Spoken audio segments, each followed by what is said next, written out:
An ideal gas जो आपका CV दिया हुआ है 5/2R is expanded adiabatically against the constant pressure of 1 atm until it doubles in volume. If the initial temperature and pressure is this, okay, यानी T1 और P1 दिए हुए हैं respectively, then the final temperature is. अच्छा, इसमें देखिए guys, since CV वगैरह दिए हुए हैं और कांस्टेंट प्रेशर पर एटीएम वगैरह दिए हुए हैं और एडियाबेटिक कंडीशन दी हुई है, तो इसका मतलब पहली बात तो Q is equal to 0. Now क्योंकि del U is equal to Q plus W, ये हो गया 0, तो del U is equal to W. अब मैंने आपको बताया था केमिस्ट्री में हमेशा जो भी वर्क डन कैलकुलेट होता है वो एक्सटर्नल प्रेशर के अगेंस्ट कैलकुलेट होता है, तो इसकी वजह से जब भी आप इसमें यूज करते हो माइनस साइन के साथ आएगा, है ना, minus P external into V2 minus V1.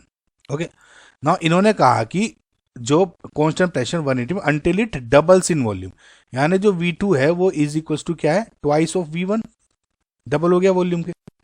ठीक है, समझ में? तो यानी V2 is equal to 2V1 हो गया. नाउ इसको तो फर्स्ट इक्वेशन मान लो अभी. Now since PV is equal to nRT, तो V इक्वल टू क्या होगा, nRT अपॉन P. इसको बस इसमें यूज कर लेते हैं, तो क्या हो जाएगा, क्योंकि जो नंबर ऑफ मोल्स है वो सेम ही है, एक ही गैस है, तो obviously nRT2 upon P2 equal to twice of nRT1 upon P1. Okay, ये हो गया. अब इसमें nr कैंसिल हो गया, T2 upon P2 equals to twice of T1 upon P1 हो गया. ठीक. अच्छा, इस क्वेश्चन को अब आप ऐसे कर लो आप कि इक्वेशन नंबर 2. ठीक है गाइस, अब इसको फर्स्ट रिएक्शंस को देखते हैं.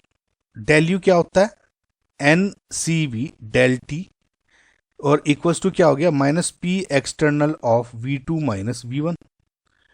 ठीक है, तो NCV डेल टी, CV क्या दिया 5/2R, यानी N into 5/2R T2 minus T1 equals to minus P external क्या हो गया, इनिशियल 1 एटमोस्फेयर था तो -1, तो V2 माइनस V1 क्या हो गया, nRT2 अपॉन P2, सिंपल वही वाला लॉजिक लगा दिया, माइनस nRT1 अपॉन P1. ठीक है, इसमें अगर आप देखें nr कैंसिल आउट हो जाएगा कॉमन लेके, तो 5/2 T2 minus T1 is equals to minus of T2 upon P2 minus T1 upon P1. ठीक है, अब यहां से P2 की वैल्यू क्या हो जाएगी, कैलकुलेट कर लो, तो यहां पे लिख लेता हूं मैं, ये क्या हो जाएगा, P2 is equals to T2 into P1. ठीक है, T2 into P1 upon 2 into T1, तो इसमें रख लेते हैं वैल्यूज, तो माइनस T2 अपॉन P2 क्या है, T2 into P1 into 2 of T1 minus T1 upon P1.